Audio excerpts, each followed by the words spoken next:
Buenas noches.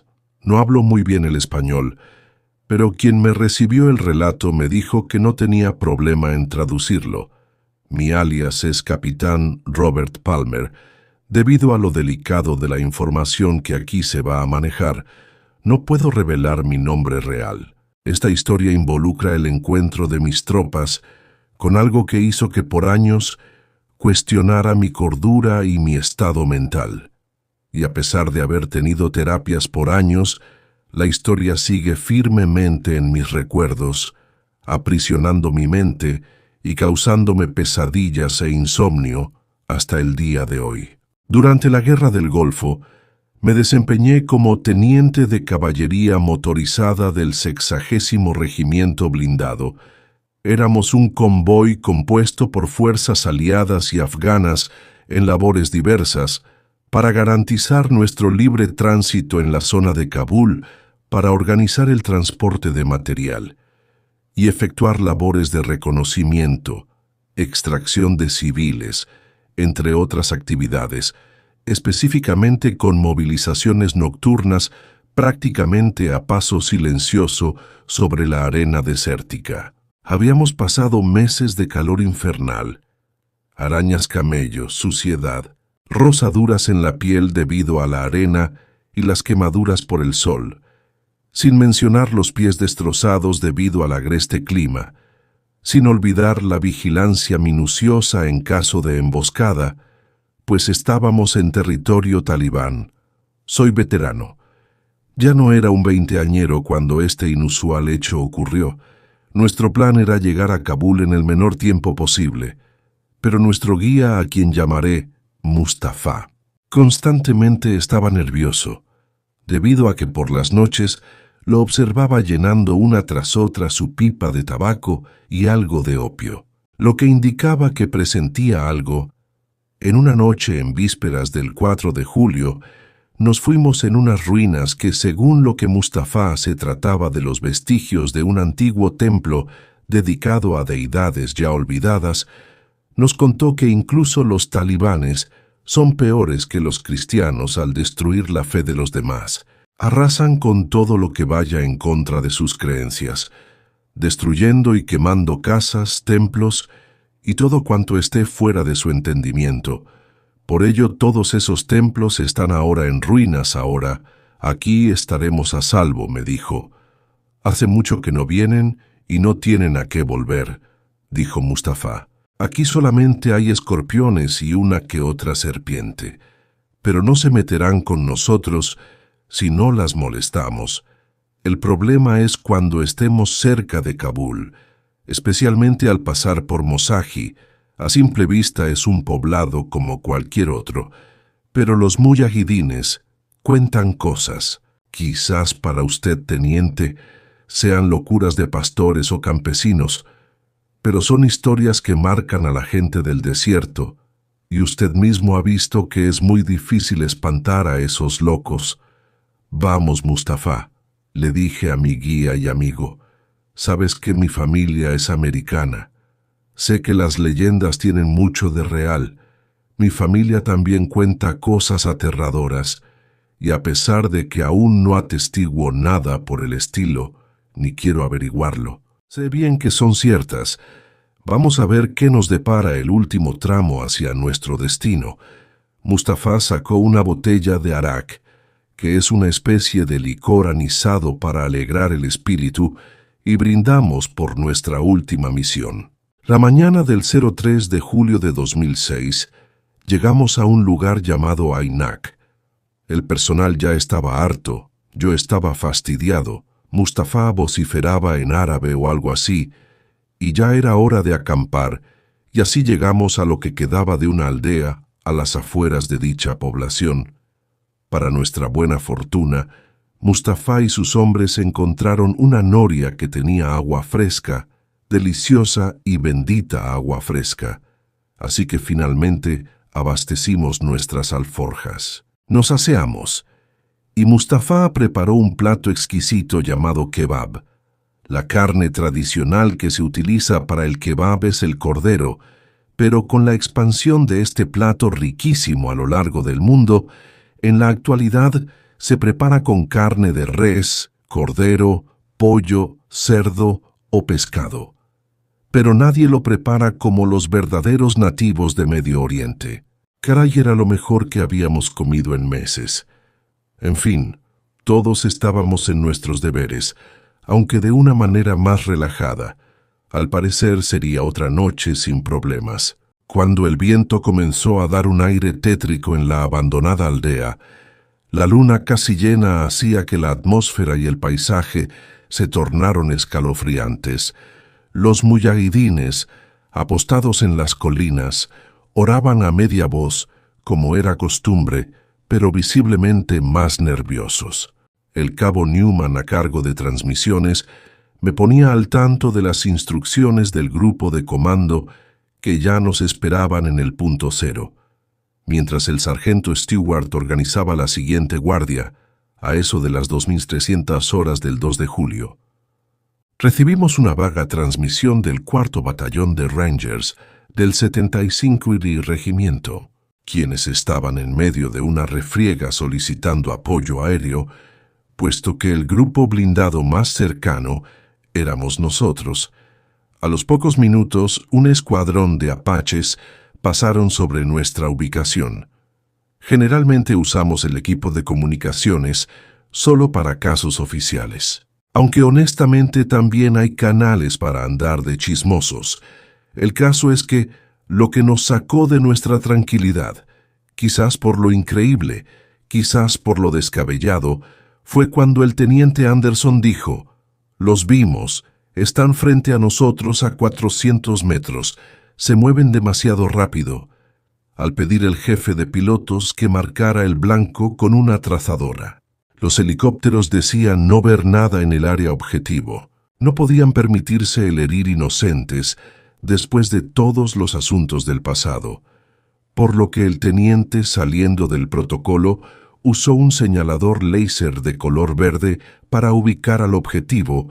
Cuando la cámara infrarroja dio confirmación, preguntaron si estaba seguro de que autorizaba el fuego de abatimiento.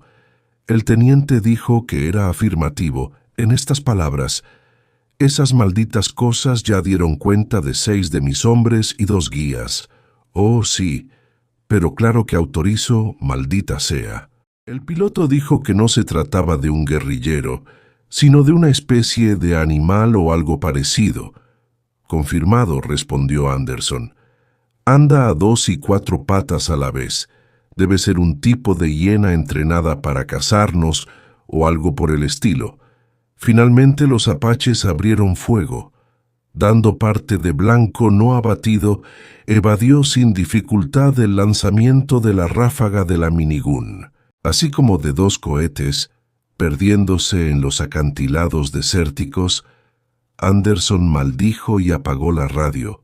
Como era de esperarse, quienes escuchamos la transmisión en el canal secundario estábamos estupefactos, y observé a mi amigo Mustafa retirarse a las rocas con su inseparable pipa. Era mi señal para ir a conversar, pues sabía que mi amigo sabía algo que no debían escuchar los demás, no aún de menos. Ahora que lo pienso, no sé de qué manera podía desahogarme de esa situación. No sé aún, es más, si fue correcto dar a conocer algo tan delicado y que minó a varios grupos de élite del ejército, como si se tratara de Boy Scouts aficionados. Estoy arriesgándolo todo, pero la gente merece saber la verdad y que allá afuera hay cosas que están fuera del entendimiento humano. No lo soñamos, ni fue histeria colectiva. Nosotros lo vivimos. Lo vimos y con trabajo salimos de ahí, aunque no todos perdimos familiares y amigos en esa incursión. En fin, a la mañana siguiente nos preparamos para la marcha nuevamente. El equipo Ranger reportaba menos 6 hombres al mando esa mañana. Después de la oración matinal de nuestros guías, nos dispusimos a la marcha. Mustafa me había contado la noche anterior acerca de una creencia muyahidín y de gran parte del territorio árabe Se dice que cuando los grupos radicales se separaron del resto del pueblo, Alá se molestó tanto que despertó a los horrores nocturnos del desierto para castigar no solamente a los infieles, sino también a los traidores.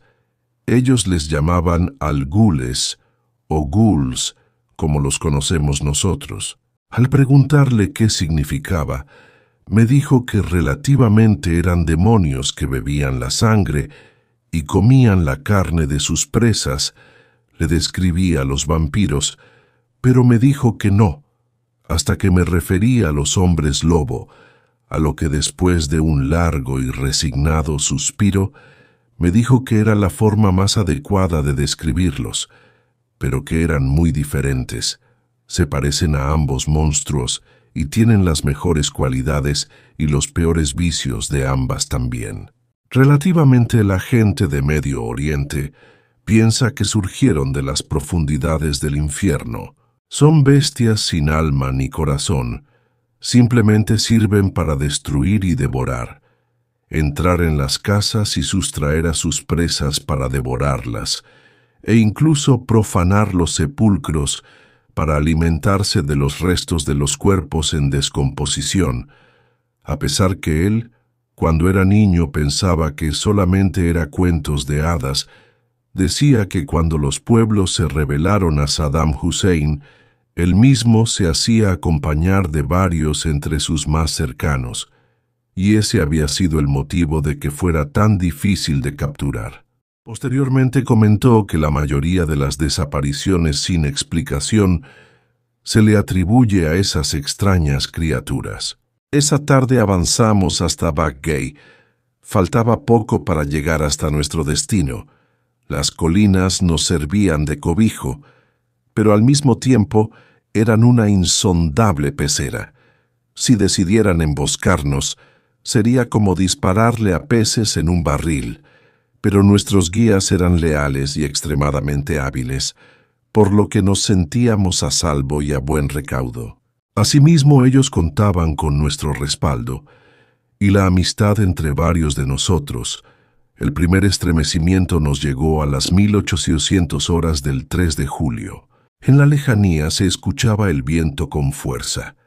Ese día lloraba como alma en pena, y la luz de la luna llena arrastraba la figura de la muerte, y entre el lúgubre ulular del viento, un aullido o bramido intenso venía en dirección de Mosaji, justo en nuestro camino. Y de repente lo vimos, era un camarada herido, venía caminando lentamente como perdido, tropezando y cayendo en momentos, como si le hubieran abandonado o algo peor.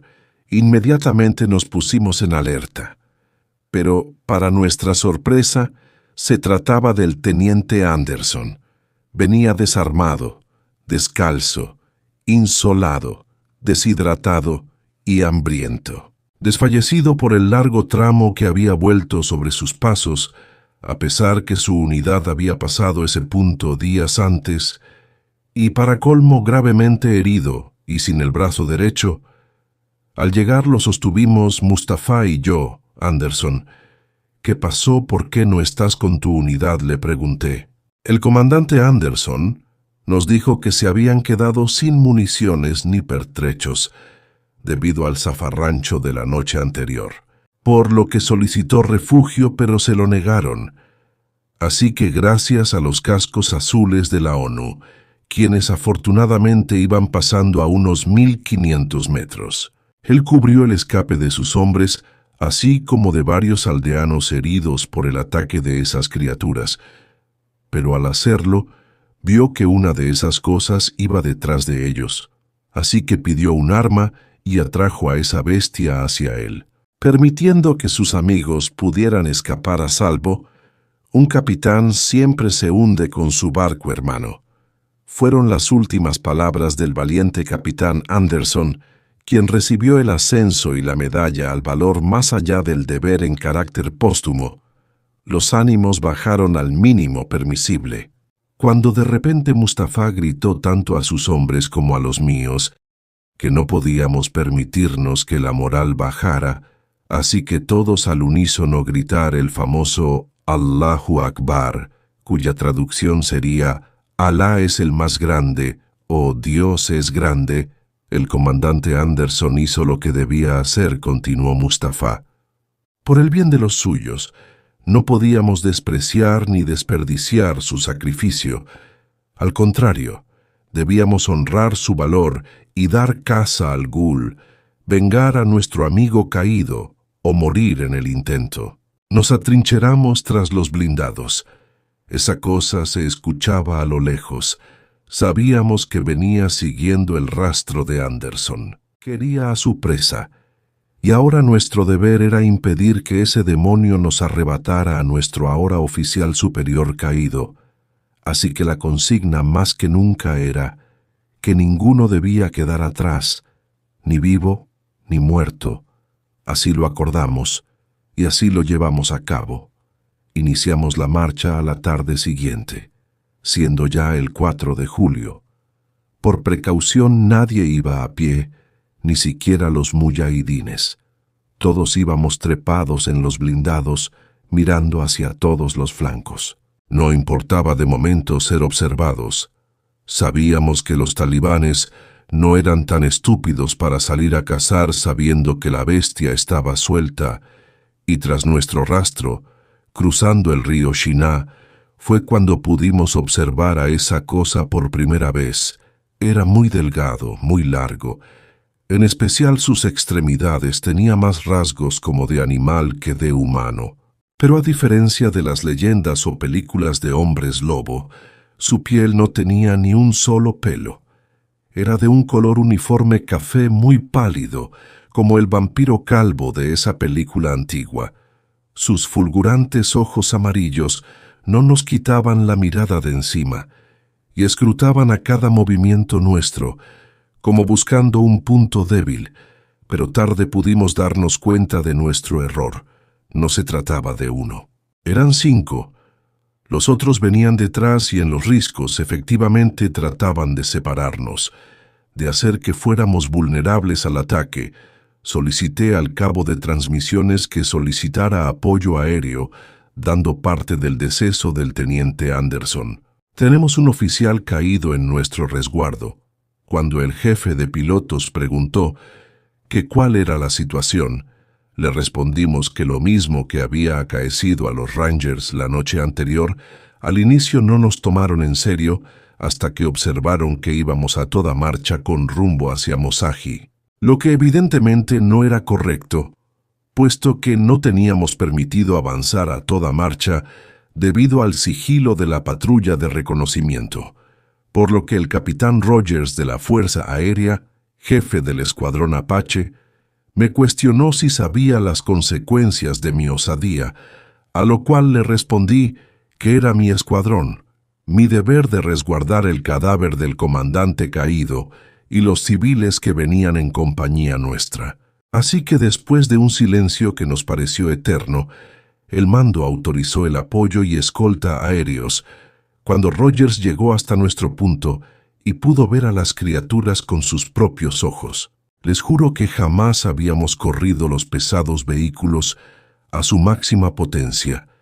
Cualquier falla haría que uno o varios de los transportes volcaran y quedáramos a merced de esas cosas. Por increíble que parezca, iban al parejo de los blindados, casi a 100 kilómetros por hora, y no cedían ni se veían cansados. Los apaches trataron de emparejarse a las bestias, pero éstas se internaban en el terreno rocoso, como sabiendo que ahí serían difíciles de alcanzar, haciendo que los poderosos helicópteros trastabillaran dudosos, con riesgo de estrellarse debiendo tomar altura nuevamente. Lo que tanto temíamos sucedió. Uno de los M1 Abrams rompió su oruga debido a una mala maniobra en la arena suelta y las rocas enterradas, por lo que volcaron estrepitosamente. Al sargento segundo, ese me pregunta qué procedía. Yo grité, «Nadie se queda atrás, esa fue la consigna». Así que dimos vuelta y volvimos por nuestros camaradas. Resguardamos prácticamente a todos, excepto a Jones y Richards, quienes fueron tomados por esas criaturas infernales, hicimos un cerco alrededor del accidente, esperando a que los apaches reabastecieran y volvieran para cubrirnos nuevamente. 3 de las criaturas daban vueltas alrededor de nuestro cerco, de igual manera buscando un punto débil por donde entrar. Carajo, estábamos preparados para enfrentar dementes, locos, rebeldes, insurrectos, terroristas. Pero ¿cómo te preparas para enfrentar criaturas mitológicas? ¿Cómo combates a lo que se supone que no existe?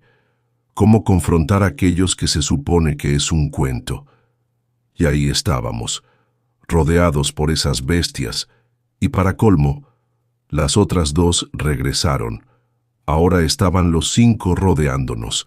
Sabíamos perfectamente que cuerpo a cuerpo era imposible enfrentarlos. Eran grandes, ágiles, astutos y veloces, sin mencionar que estábamos en su territorio. Era su coto de caza, nosotros simplemente una presa más lista a ser atrapada y devorada. Los apaches se ocuparon en otra incursión, por lo que nos pidieron paciencia. Les seré bien honesto, le menté la madre al mando justo en línea abierta. El capitán no respondió, pero sabía lo que pensábamos de ellos. Todos sentimos que era nuestro final. Esas cosas nos harían pedazos y jamás volveríamos a casa, ni siquiera nuestros restos para ser velados, a pesar que disparábamos en sincronía para no desperdiciar las municiones. Nada parecía hacerles daño a esas cosas, no el suficiente por lo menos. Los cañones de los tanques eran inútiles, demasiado pesados para poder ser precisos contra aquellos que se movían velozmente. Cuando nos quedamos sin parque, tomamos las bayonetas, machetes y todo cuanto teníamos a mano para defendernos. Mustafá me invitó el último brindis. Sonriendo me dijo: «Ten una larga vida y una digna muerte». Y sin más, él y sus hombres se arrojaron hacia las criaturas, lanzándose como los guerreros legendarios de su pueblo, empuñando sus yihad, las espadas que los llamados guerreros de Dios usan para la batalla, y que da el nombre a su famosa Guerra Santa, el sacrificio de tan buenos amigos y tan nobles caballeros. Nos dio el tiempo suficiente para llevar a los heridos a los demás vehículos y emprender la huida nuevamente a toda marcha. Faltaban interminables kilómetros que se nos hacían eternos mientras esas malditas fieras nos pisaban los talones. «¿Qué haremos, teniente? Nadie tiene parque y esas cosas nos están alcanzando», me decía el sargento Richards, mientras una poderosa ráfaga pasaba encima de nosotros, dando cuenta de 2 bestias que quedaron hechos pedazos. Ante los embates del poderoso GAU-8 Avenger del teniente Lockwood en su A-10 Thunderbolt de apoyo aéreo. El A-10 es un avión antiguo, pero es el apoyo aéreo de peso completo desde Vietnam hasta la fecha, y nunca ha fallado en su misión. Sus cartuchos de 20 milímetros de uranio empobrecido hacen polvo todo lo que toca, incluso la acorazada piel de esas bestias. Lockwood a la radio me daba las instrucciones de seguir delante hasta Kabul, mientras él cubría nuestra retirada.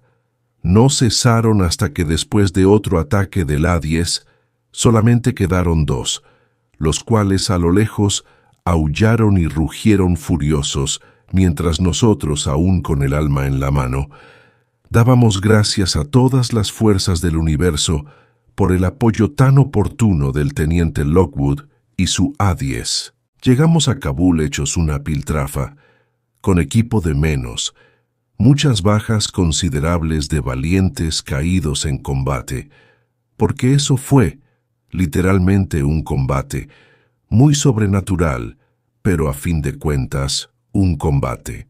Al arribar al centro de comando, ya nos esperaban altos mandos y consejeros militares de dependencias gubernamentales que en mi vida había escuchado, catalogando la incursión como estrictamente confidencial, diciendo con la más alta frialdad que lo que había pasado en ese lugar jamás pasó, sucedió. Lo vivimos. Maldita sea que me lleven todos los diablos del infierno. Perdí a mis mejores hombres, a grandes amigos y soldados de primera clase, en ese lugar quienes también perdieron familia en ese ataque.